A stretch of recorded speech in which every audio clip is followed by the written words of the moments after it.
Assalamualaikum, Assalamualaikum warahmatullahi wabarakatuh. Teman-teman, pada pagi hari ini kita akan sharing ya terkait dengan peran perawat dalam penanganan KLB. Kita sebelumnya sudah bahas terkait dengan program-program pemerintah ya dalam penanganan kejadian luar biasa atau juga terkait dengan penyakit menular ataupun tidak menular. Di sini kita akan bahas terkait dengan beberapa ya, tidak semua peran perawat disampaikan di sini terkait dengan peran perawat dalam penanggulangan kejadian luar biasa. Di Peraturan Menteri Kesehatan Indonesia ya nomor 1501 Menkes 2010, eh, jadi di sana disampaikan bahwa jenis penyakit menular bisa menyebabkan wabah ya serta penanggung. Jadi ada aturan dari pemerintah ya dari Permenkes khususnya terkait dengan bagaimana eh, penanganan atau penanggulangan terkait dengan penyakit menular. Nah, ini beberapa jenis penyakit yang disebutkan dalam peraturan tersebut, diantaranya ya kolera, pes, demam berdarah, campak, polio, difteri ya, rabies, malaria, flu burung, antrak gitu kan, leptospirosis seperti pandemi kemarin ya, COVID, meningitis, cikungunya gitu kan. Itu beberapa terkait dengan eh, program pemerintah dan cara penanggulangannya gitu ya. Kemudian peran kita tahu ya, peran perawat itu kan bukan hanya individu, tapi peran perawat itu bisa masuk dalam individu, keluarga, dan juga kelompok, dan juga komunitas ya. Nanti bagaimana di komunitas ya, titik berat komunitas itu terkait dengan peningkatan kesehatan, ya. Mengobati, tadi ingat ya, unsur utamanya dalam dalam apa penanganan penyakit menular itu kan dua kan ya, terkait dengan promotif dan preventif itu. Kemudian kalau dilihat di Rencana Pembangunan Jangka Panjang Nasional atau RPJP 2005 sampai 2025 ya, di sana itu pembangunan sumber daya itu tujuannya apa? Untuk mewujudkan masyarakat Indonesia yang sehat, cerdas, produktif, dan sejahtera. Jadi kebijakan-kebijakan kesehatan ini akan relatif atau berhubungan dengan tujuan dari RPJP ini apa? Mewujudkan masyarakat yang sehat. Berarti sehat itu sebelumnya kita bahas sehat itu bukan hanya sehat fisik ya, sehat fisik, mental, sosial gitu ya. Cerdas, produktif, dan sejahtera. Nah, bidang kesehatan sendiri fokusnya apa nih? Peningkatan gizi, peningkatan kesehatan lingkungan, pencegahan dan pemberantasan penyakit ya, baik menular atau yang tidak menular, penelitian dan juga pengembangan kesehatan. Jadi fokus bidang kesehatan itu seperti itu ya. Banyak menular dan jadi prioritasnya itu penyakit menular yang prioritas itu di RPJM ya 2005 itu ya terkait dengan ini ya. Malaria, demam berdarah, diare masih ada ya, polio, filariasis kusta, TB, HIV AIDS, pneumonia dan juga penyakit-penyakit yang dapat dicegah dengan vaksinasi ya. Dengan vaksinasi kan TB paru juga bisa dengan vaksin gitu ya. Nah, itu beberapa prioritas penyakit menular, ya. Kemudian pemberantasan penyakit menular itu upaya yang dilakukan ya apa nih? Kewaspadaan dini. Jadi kewaspadaan dini itu eh, apa namanya? Ada monitoring, ada surveillance gitu ya terkait dengan adanya penyakit menular ini. Kemudian diidentifikasi penderitanya. Jadi eh, sudah ada nih terkait dengan penyakit menular ini ya. Kemudian diidentifikasi penderitanya ya. Contohnya kan TB paru itu perlu diidentifikasi identifikasi bukan hanya individu tapi juga keluarganya ya, yang menular. Pengobatan penderita ya harus full, harus sampai selesai pengobatannya. Yang lama contohnya pengobatan obat-obat TB paru ya kan bisa sampai 4 sampai 6 bulan ya. Eliminasi sumber ya, eliminasi berarti dikurangin tuh sumber-sumbernya ya. Berarti apakah perlu dicek juga keluarganya gitu ya, upaya vaksinasi dan juga penyadaran masyarakat dengan cara promosi. Nah, ini beberapa contoh saja ya. Ini mungkin nanti di diskusi banyak. Ini contoh peran perawat dalam difteri. Ya. Nah, ini kalau difteri itu pencegahan tahap awal ya, yaitu pemberian difteri ya, subin. Jadi vaksinasi gitu kan terkait dengan difteri bersamaan. Kemudian titik awal dilakukan wabah itu apa? Penguatan kepekaan seluruh unit pelayanan. Jadi kalau ada kejadian gitu kan ditemukan itu harus peka pelayanan kesehatan itu baik layanan tingkat pertama gitu kan atau primer. Nah, sekarang kan ada apa namanya sebelum ke itu kan ada klinik gitu kan kemudian juga puskesmas. Nah, itu harus eh, peka ya. Kemudian deteksi dini kasus difteri kalau ada dideteksi itu ya. Kemudian standar perawatan pasiennya ada standar aturannya. kontak dengan individu yang terkena, membatasi distribusi dan imunisasi terhadap kalau ada epidemi. Jadi ini hal-hal yang bisa dilakukan terkait dengan peran-peran yang bisa dilakukan oleh perawat. Nah, kemudian sekarang ke DBD, ya, demam berdarah. Ini demam berdarah juga sama kan penyakit menular. Jadi ini dengan caranya apa? Dengan cara mempromosi, ya, promosi kesehatan, pencegahan dan penyembuhan. Ya, kalaupun menyembuhkan ini harus tahap masuk, berarti masuk dalam kuratif, ya, dan pengembalian fungsi. Jadi yang sakit itu jangan sampai tambah sakit parah, ya, segera dilakukan penyembuhan, ya. Kemudian terkait di masyarakat, berarti kan mereka harus diajarkan terkait dengan cara pencegahannya, ya, penanggulangannya, ya, harus tahu khususnya eh, kebiasaan sehari-hari contohnya nih ya yang perlu disampaikan terkait tidak menjemur pakaian bebas pakai mungkin pakaiannya langsung simpen aja di lemari itu kotor itu ya dan sebagainya. Kemudian lingkungan sekolah atau juga penampungan air kan kita tahu bahwa jentik nyamuk Aedes aegypti itu ya dia senang di air yang diam gitu ya airnya bersih diam gitu kan tidak mengalir. Nah itu bisa dijadikan jentik nyamuk ya berkembang biak.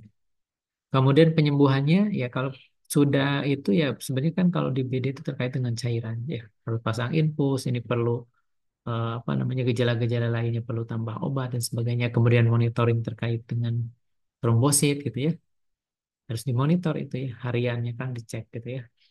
Lalu kita tahu fase krisis ada tahu fase krisis dari DBD hari keberapa? Ya hari kelima sampai ke tujuh itu fase krisis ya.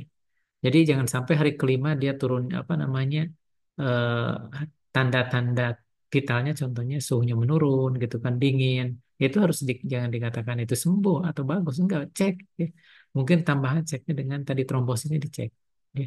Ternyata turun. Nah, itu kan fase kritis ya. Kemudian juga dengan pengendalian contohnya memutus rantai penularan ya. Bisa membunuh vektor nyamuknya dengan cara membasmi sarang pembiakannya ya. Kalau ada berarti kan yang kolam-kolam atau air yang tergenang itu dibuang ya. Kemudian juga mungkin dengan apa namanya eh, membersihkan air yang tergenang atau 3M ya, menutup, menguras, mengubur ya. Atau juga dengan pengasapan umumnya kita kalau ada DBD di suatu tempat ya itu dilakukan pengasapan. Ya. Nah, sekarang perawat puskesmas ya bagaimana mereka dalam dalam DBD ya DBD gitu ya. Berarti dia berkoordinasi dengan pemegang program. Kan di puskesmas ada program pemegang penyakit menular. Nah, itu berarti kan apa yang dia kerjakan contohnya terkait sosialisasi atau juga terpromosi 3M gitu ya. Kemudian kalau ada perawat koordinator DBD berarti kan dia ikut serta dalam penanganan ya. Terlibat ya koordinatornya. Kemudian perawat klinikal instruktur puskesmas dia melakukan penyuluhan tentang tiga ya 3M tadi ya menutup gitu kan mengubur menguras. Kemudian perawat P2M puskesmas ya apa yang dilakukan itu dengan pembagian abatisasi ya untuk air ya penyuluhan kesehatan penyakit DBD bahaya dari DBD. Jadi perawat P2M puskesmas itu fokus kepada promosi gitu ya atau juga preventifnya dengan Jumat bersih. Kemudian petugas sanitasi puskesmas ya, apa dia memotivasi masyarakat turut memberantas nyamuk. Kemudian kader juru pantau jentik, jumantik gitu ya, kan ada di puskesmas ya, membiasakan 3M, penyuluhan, berantas jentik nyamuk. Ini ke tiap keluarga harus tahu ya. Kalau udah paham, nanti bisa dilakukan. Ini beberapa perawat, fungsi perawat ya dalam pemberantasan penyakit menular khususnya di BD di puskesmas. Nah, kemarin ya terkait dengan bagaimana peran perawat di masa pandemi COVID-19 ya. Secara global itu ya terkait apa aja advokasi, dukungan sosial dan pemberdayaan. Advokasi ini apa tindakan strategis dan terpadu ya. Jadi dia apa aja ininya pembuatan kebijakan ya kan advokasi ya mengadvokat itu ya tata caranya, kebijakan rumah sakit, upaya promotifnya seperti apa, ya, preventifnya seperti apa, ya, dalam COVID-19. Apa umumnya yang dilakukan? Berarti disiapkan ruang isolasi, gitu kan, disiapkannya tenaga kesehatan, ya, dan sebagainya. Itu advokasinya ya dalam COVID-19. Kan terlibat perawat ya, 24 jam. Social support nih ya, ini ada disiapkan isolasi rumah sakit ya, internal rumah sakit, lembaga pemerintah, lembaga super. Jadi apa namanya? perawat 19 yang apa terkena itu ya disiapkan kan internal rumah sakitnya atau juga di lembaga pemerintah ada gitu kan disiapkan. Kenapa? Karena itu sangat berisiko kan terkait orang-orang yang merawat yang merawat pasien COVID. Dia siapkan APD-nya, vitaminnya gitu ya. Saya pernah eh, di rumah sakit waktu itu walaupun tidak langsung kita dikasih ya 2 minggu itu vitamin ya pas saat COVID itu. Kemudian divaksin gitu ya. Itu supportnya seperti itu. Kemudian yang ketiga empowerment ya. Tadi yang pertama advokasi, yang kedua social support, yang ketiga empowerment. Apa ini memperdayakan masyarakat ya. Jadi masyarakat diajarkan gitu bagaimana dia mengidentifikasi dan misalkan kesehatan. Jadi harus tahu nih tanda-tanda COVID. Ya. Makanya sebelumnya kan banyak player terkait tanda-tanda COVID, kemudian harus segera dilakukan pemeriksaan dan sebagainya. Kalau udah terkena harus diisolasi ya, dan sebagainya. Itu bagian dari empowerment, memberikan kekuatan kepada masyarakat untuk melakukan apa namanya eh, pemberdayaan ya masyarakat terlibat gitu ya. Kenapa? Karena penyakit-penyakit kayak COVID-19 itu kan eh, menyebar luas gitu ya. Jadi harus betul-betul ada empowerment ya dari atau pemberdayaan masyarakat. Di Peraturan Menteri Kesehatan Nomor 49 2016 ya, tadi terkait dengan teknis penyelenggaraannya itu umumnya di tanggung jawabnya itu ada di Dinas Kesehatan. Nanti mereka bertanggung jawab kepada kepala daerah ya dalam melaksanakan tugasnya. Jadi ya kalau di provinsi Dinas Kesehatan provinsi ya di kabupaten kota Dinas Kesehatan kabupaten kota ya. Nanti kalaupun perlu bantuan ya dia akan melaporkan ke yang di atasnya. Kemudian untuk koordinasi KLB ya di Peraturan Pemerintah Nomor 9 Tahun 2012 ya, kejadian luar biasa itu kalau ada wabah gitu kan, ini harus diumumkan ke masyarakat, bisa oleh menteri, gubernur, bupati. Jadi kalau ada kasus gitu ya, ya terkait dengan wabah ya pada apa namanya itu harus diumumkan, ya. Jadi tidak diumpetin gitu. Kemudian Permenkes nomor 82 tahun 2014 ya di pasal 1 ya terkait dengan pengendalian penyakit menular. Jadi upaya kesehatan yang mengutamakan aspek promotif dan preventif. Jadi pada penyakit menular itu emang yang penting itu terkait dengan upaya apa aspek dari promotif dan preventif. Ya, upayanya itu. Kemudian juga menurunkan dan mendiakan angka kesakitan. Jadi dengan adanya promotif preventif itu kan tadi diedukasi, kemudian dicegah caranya gimana. Ini kan bisa menurunkan angka kesakitan. Ya, bahkan cacat juga bisa ditanggulangi. Kemudian pencegahan penyakit menular ya dilakukan upaya-upayanya apa nih? Yang pertama memutus mata rantai penularan ya. Jadi kalau DBD contohnya kan rantai penularannya lewat nyamuk tadi ya. Virusnya dia dibawa oleh nyamuk. Nah, nyamuknya harus diputus tempat berkembang biaknya. Kemudian kalau ada udah hidup gitu kan udah berterbangan jadi putus gitu kan apa dengan disemprot atau di pengasapan tadi. Kemudian yang kedua mengurangi atau menghilangkan faktor risiko penyakit ya pengendaliannya ya lingkungannya dibersihkan tadi ya jumat bersih jumantik gitu ya dan sebagainya yang ketiga meninggalkan sumber atau agen penularan ya baik fisik ya tadi berarti ini sumber yang 3M-nya itu bagian dari memberantasan eh, apa sumbernya ya atau agen